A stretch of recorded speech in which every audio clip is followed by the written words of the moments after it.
from Washington, D.C., this is Power Players Week on Jeopardy! Please welcome our celebrity guests. In March, this Fox News anchor was honored by the National Press Foundation for Excellence in Broadcast Journalism. Please welcome the host of Fox News Sunday, Chris Wallace.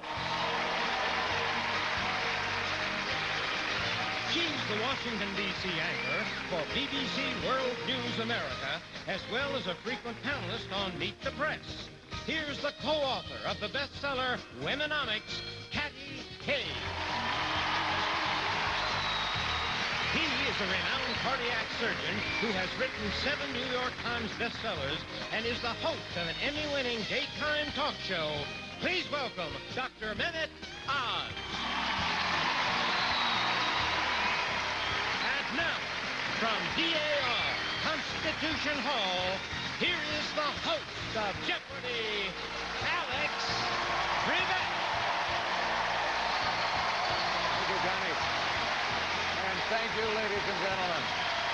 Hey, it's great to be back in our nation's capital. Over the last few days, I've had a number of people come up to me and say, well, what is a power player? Let me explain. A power player is a man or a woman who, through his or her writings or comments in the media, are able to influence the way the rest of us feel or think about events in the news. And these three certainly qualify: Chris, Kathy, and Dr. Oz. Welcome aboard. Good luck. Pick up your signaling devices. Here comes the Jeopardy round. And now we reveal the categories, starting off with fair and balance. Abrupt abbreviations. Washington, D.C. Now, you're all here playing for charity, so we're going to test you on your knowledge of stars and their causes. It's the economy. Each correct response will begin with the letter E. And finally, we deal with the audacity of hope. But with a twist, we're talking about Bob Hope. Dr. Oz, you start us.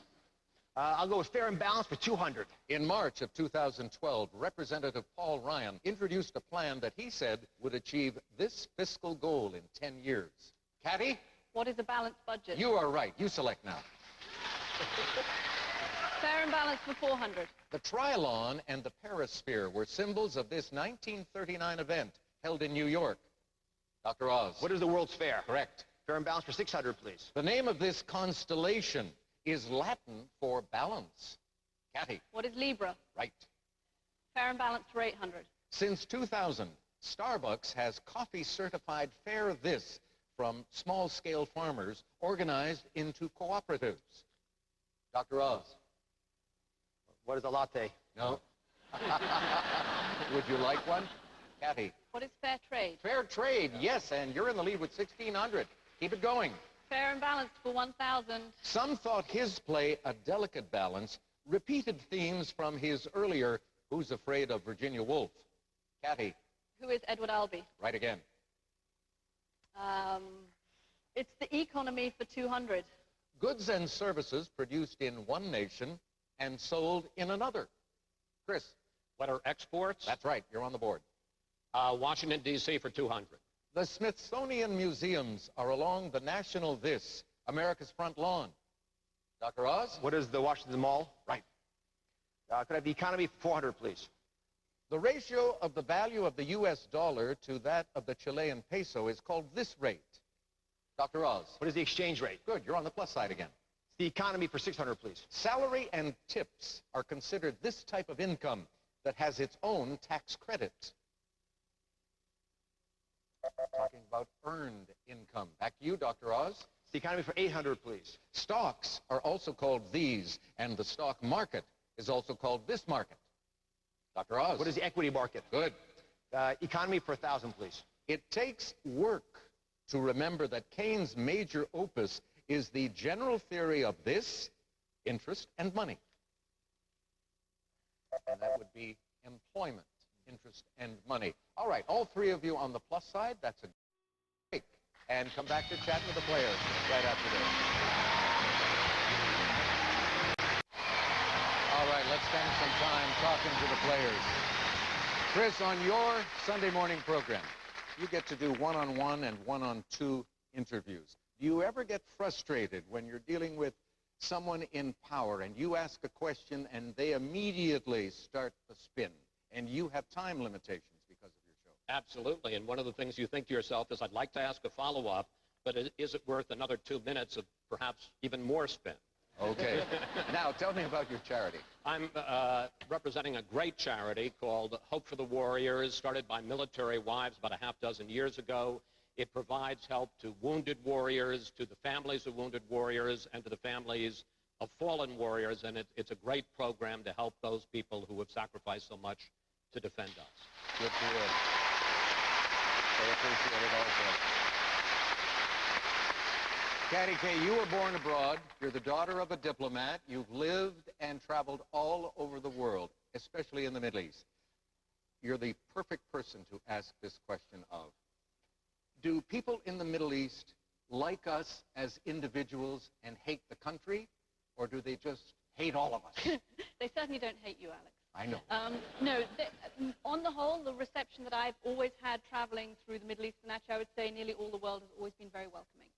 Generally speaking, people will take you as you are, and if you show them courtesy and interest, respect, you will get it back. All right, tell me about your charity, please. It's the International Women's Media Foundation. It's an organization that supports women journalists around the world, but particularly women who are trying to bring us the news in dangerous or repressive countries. These women are often operating under terrible threats and in tough conditions just to bring us the news, and it's really great that we can do something to help them. Let's hope we can. Thank you.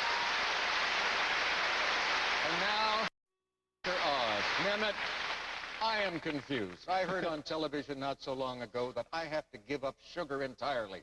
6 months ago, I was not supposed to have red meat. When I was growing up, I couldn't have eggs or butter. Now it's okay to have them. What on earth is going on with all these recommendations? Well, you know, we got to keep up with the science. And we used to think it was a fairly simplistic process of ruling out one food or one food group. We now realize that if you can make the right choices, you can control 70% of how you age. That's a lot of power. It's worth spending a little time to learn that. You can nudge yourself in the right direction. But Alex, the big thing isn't those decisions. That's not where we're losing in America. It's we're making fundamental decisions about how we automate our lives and make it easy for us to do the wrong thing. That's where we're losing. It's the behaviors, the motivation, not the knowledge. Okay, now your charity. It's called Health Corps. You know what the Peace Corps is? Yes. So just like the Peace Corps does, we take young, energetic college graduates, we ship them off instead of to overseas countries to schools around the United States. They go into these schools and they teach these kids how to take care of their bodies, the resilience to realize they're worth it. They take care of the world around them. All right, that's great. And you have the man of the board. The next selection. Pick a clue, please. I'll take abrupt abbreviations for 200, please. In a boxing ring, TKO. Technical knockout. Yes. The Audacity of Hope for 200. Bob Hope on this man's win primary. It proves that a millionaire has just as good a chance as anybody else. Chris. Who is JFK? Right. Hope for 400. Reagan wears the flag of his country in his lapel. This Soviet leader wears the map of his country on his forehead. Katty. Right. Washington, D.C. for 400. Museum. Balcony of the museum. Its neighbor. The embassy of this long-time U.S. ally. It's the embassy that's closest to the U.S. Capitol. I always knew you were going to ask one of these questions. What is Canada? Yes. All right, we have a minute to go now, Chris. Audacity of Hope 600. This George H.W. Bush, Roe versus Wade are two ways to cross the Potomac. Chris. Who is Dan Quayle? Correct. Audacity of Hope for 1,000. LBJ is traveling throughout the Far East to make these. If it works, he may try it in the United States. LBJ is going everywhere to make friends. Go again, Chris. The Audacity. They keep asking him why he won't debate Humphrey. That's like asking Rosemary why she won't have another baby. Chris. Who is Richard Nixon? Yes, that's right. Washington, D.C. for 1,000. This neighborhood is named for the traffic circle where Massachusetts, Connecticut, and New Hampshire avenues intersect. Kathy? Where is DuPont Circle? Right. Washington, D.C. for 600. Its rotunda for the Charters of Freedom is the permanent home of the Declaration of Independence. Chris? What are the National Archives? Right you are. And with that, you move to 3,000. Caddy in the lead with 4,000. Dr. Oz with 1,000 gets to go first when we come back to start Double Jeopardy after this.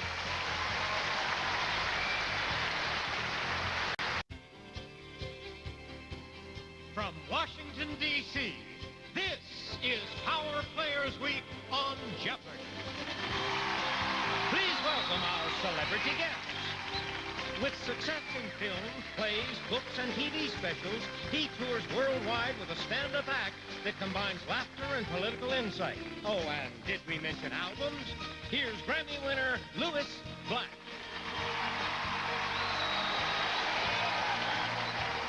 His nationally syndicated column began as a local column for the Chicago Tribune in 1984.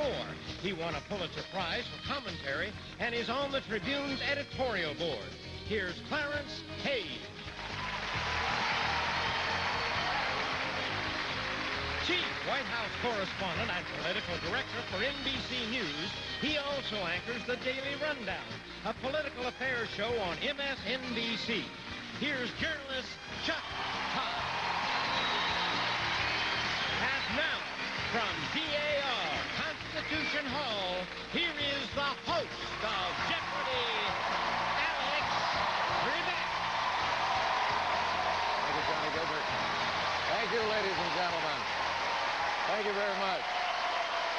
And welcome to beautiful DAR Constitution Hall for another of our Power Players matches. In this half hour, under the watchful but stern gaze of President Abraham Lincoln, some very worthwhile charities will be benefiting by at least $70,000 in donations, thanks to the efforts of Louis, Clarence, and Chuck. Gentlemen, good luck. Let's go to work. Here comes the Jeopardy round. And here come the categories. First off, the Daily Rundown. Hello. Followed by Art and Artists. Super PACs. Page Turners. The Congressional Record. And finally, we're going to fade to black. Notice black in quotation marks. That word will come up in each correct response. But Chuck, you get to go first. Well, I better pick Daily Rundown for 200 hours. This TV sports spectacle premiered Monday, September 21st, 1970. Are you ready? Clarence. What is football? Monday Night Football. You got it. You select. How about Page Turners for 200? Appropriate. Completes the John le Carré title, Tinker Tailor. Clarence. What is Soldier Spy? You got it again. Go. 200. Fade to black. Term for films like Catch-22 and Dr. Strangelove, which juxtapose morbid elements with farce. Chuck? What are black comedies? Yes. Let's do Daily Rundown for 400. In the 90s, she took wing with the album Tuesday Night Music Club and the hit All I Want to Do. Clarence. Brain lock. Too much time. Okay. Chuck or Lewis? The singer was Sheryl Crow. Back to you, Chuck. Daily Rundown 600. Ash Wednesday is the first day of this religious period. Chuck. What is Lent? Yes. Daily Rundown 800. Answer. Daily Double. Finding it way too early to do a whole lot of good. You have 800. You can risk up to 1,000. Let's go 1,000. $1,000. Yes. All right, here is the clue. Thursday, November 26, 1863, was proclaimed as a day of this and praise. What is Remembrance? No, November 26th. Thanksgiving. Thanksgiving and praise. You're at minus 200. Okay, Daily Rundown 1,000. Jason Voorhees is the hockey masked psycho in this film franchise. Don't go in the basement. Chuck. What is Friday the 13th? Correct. You're back All on right, the plus let's side. go fade to black for 400. It's not Church Bells, but Hell's Bells that opens this AC/DC album. Chuck. What is Back in Black? Correct. 600, fade to black. Queen Anne's Revenge was this pirate's ship. Chuck again. Who is Blackbeard? Good. Fade to black 800. The Siksika are part of this Native American Confederacy. Lewis. Who are the Black Crows? No. Black. Clarence. Who are the Blackfeet? That's it. Okay, Page Turners for 400. Anne Charles sets creepy novels in this morbid-sounding South Dakota city. Morbid-sounding dead wood. All right, let's take a break. We'll come back to chat with the players following these messages. Please stay with us. Welcome back, ladies and gentlemen. As everyone knows, this is an election year, and Lewis Black, I feel you've got to be licking your lips in anticipation because you have so many opportunities to poke fun at both Democrats and Republicans. Yeah, they've made it easy. Is it easier to make fun of the Democrats or the Republicans? The Democrats are like a turtle that's on its back and is struggling, and so it's not funny. And the Republicans have managed to actually find a series of candidates who really make sense as fictional characters. Tell us about your charity. I'm playing for the 52nd Street Project, which is a mentoring program for kids in New York City, and it's been there for about 35 years, and the Cystic Fibrosis Foundation. Okay. Good for you. Clarence Page, a member of Chicago's Journalism Hall of Fame. The election's coming up. How do you see things from your point of view? For a pundit, Alex, this is a campaign that just keeps on giving. It's just a constant gift. Would you like to become a stand-up comic like Lewis? Sometimes I feel like I am, except he gets laughs even when he's not trying to be funny. Wonderful. All right, tell us about your charity, please, Clarence. I'm happy to. The American Institute for Stuttering, Alex. It's really a nonprofit, family-oriented therapy center in New York. They're doing terrific work with kids and really other stutterers of all ages. And I'm a recovering stutterer myself, so I can appreciate this. I've been able to work with Emily Blunt, Harvey Keitel, other recovering stutterers. And it's really important to me to help to prepare the next generation of Alex Trebeks, if you will. Well, if you hadn't told us you were a recovering stutterer, we never would have known. Thank you. Appreciate that. Chuck Todd. Yes, sir. You love election campaigns. This is when you seem to shine. Yeah, I do. Why? Well, you're saying I don't shine the other 3 years. No. No, I appreciate that. You shine because... No, I just, I'm a numbers and geographic addict, all from my late dad. He just drilled it into me forever. So the same mind that uses baseball and college football knowledge uses the politics. I love So it. you deal with all the statistics? The numbers, that's what they tell me. You know, luckily it only adds up to 270. That's All right. the good news there. Good. Now, tell us about your charity. It's Samaritan's Inn. They're right here in Washington, D.C. Some of them are actually out in the audience, some folks that work there. They're a homeless shelter that helps out people that are at risk and addicts, basically get their life together, become self-sufficient. They're a terrific charity. All right, another good charity that was a benefit today. Clarence, take a look at the board, pick up your signaling device because you get to make our next selection as we continue. Okay, art and artists for 200. Thomas Sully painted the portrait of this man that's the basis for the $20 bill. Chuck. Super PACs for 200. Military folk carry personal items in this large, cylindrical, 6-letter bag. Duffel. Good. Super PACs 400. Frequent travelers appreciate the trifold feature of Toomey's Presidio model of this bag. It's a garment bag. Lewis, back to you. Page Turner 600. He's Ian Fleming's title doctor. Lewis. Dr. No. Who's Dr. No? Correct, you're out of the hole. Thank you. Page Turner's for 800. You presumed right if you think you're looking at this Chicago-born author of legal thrillers. Clarence. Who is Scott Turow? Correct. About a minute to go now. Oh, 200. Entered Congress in 1995, 30 years after he and Cher topped the pop charts. Clarence. Who is Sonny Bono? Yes. Art and artist for 400. This impressionist painter was the father of Jean, director of The Rules of the Game. Lewis. Who is Renoir? Correct. Art and artist for 600. In depicting Native Americans, George Catlin often painted this beast as in Assiniboine Indians pursuing it on snowshoes. Clarence? What is a buffalo? That's right. Congressional record for 400. Look out, Adam Sandler. Senator Orrin Hatch's many songs include 8 Days of This. Chuck? What is Hanukkah? Good. 600 congressional record. The 1998 album Let Freedom Sing is by the Singing Senators Quartet, who specialized in this non-hair-raising vocal style. Clarence. What is Barbershop's quartet singing? Yes, and with that, you move into the lead at 3,000. And when we come back to start, Lewis gets to go first, so stay with us.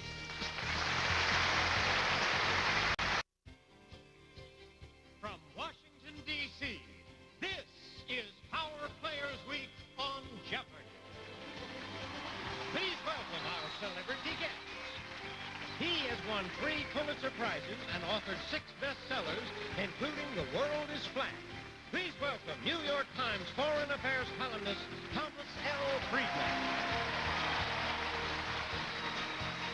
An Emmy-winning political reporter, she has covered Capitol Hill and the White House for NBC News, appearing on Today, Nightly News, and Meet the Press. Here's Kelly O'Donnell. He anchors his own primetime news show, a syndicated daytime talk show, and also appears as a correspondent on 60 Minutes. Here's busy CNN newsman Anderson Cooper. And now, from DAR, Constitution Hall, here is the host of Jeopardy, Alex Trebek. Thank you all very much. Thank you, Johnny. And welcome, ladies and gentlemen, to Power Players Week here in Washington, D.C. Now, I don't mean to put extra pressure on you, Tom, Kelly, or Anderson, but I would like to point out that last week on this very stage, a 16-year-old girl from Omaha, Nebraska, earned $79,600 for her favorite charity, herself. I hope you can match that. Good luck. Let's go to work in the Jeopardy round. And here are your categories. Inside the Beltway, how appropriate. Followed by Here's to the Irish. The Stock Ticker. Domestic Affairs. 21st Century Lingo. And finally, a literary menagerie. Anderson, start us. Let's try 21st Century Lingo for 400. Warm rhyming term for a place with a strong Wi-Fi connection. Anderson. What is a hotspot? You got it. 21st Century Lingo for 600.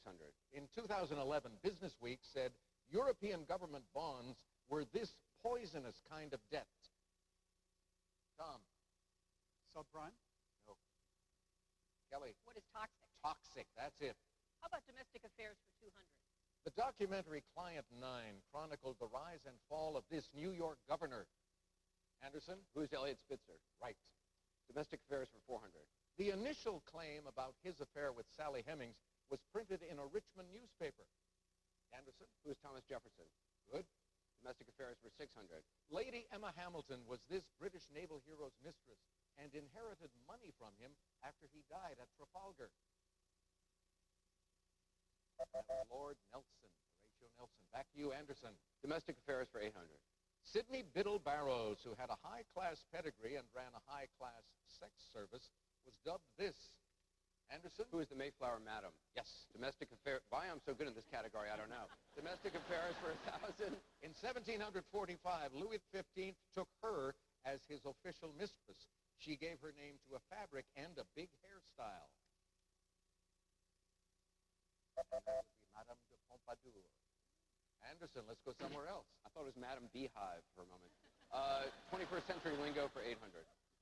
It's the tiny term for a person who writes short posts about one's personal life on Tumblr or Twitter. Tom. A tweeter? What is a tweeter? No. Anderson or Kelly? What is a microblogger? Anderson, we come back to you. 21st Century Lingo for 1,000. In March of 2009, President Obama told 60 Minutes that the United States needed one of these two-word plans for leaving Afghanistan. Tom. And what is an exit strategy? Good. You're at minus 400 now. Go. Thank goodness. I'll take Inside the Beltway for 200. Central Alabama's Black Belt is famous for growing this fiber that was once king. Anderson. What is cotton? Right. Inside the Beltway for 400. As part of their uniforms, beginners in judo and karate first wear belts of this color. Kelly. What is yellow? No. Anderson. What is white? White is the color for beginners. Inside the Beltway for 600. In the late 1950s, Nils Bohlin of this Swedish company pioneered the use of safety belts in automobiles. Kelly. What is Saab? No. Anderson. What is Volvo? Volvo is the automobile company, and with that, you move up to 3,000. You're the only one on the plus side, so enjoy that while we pause.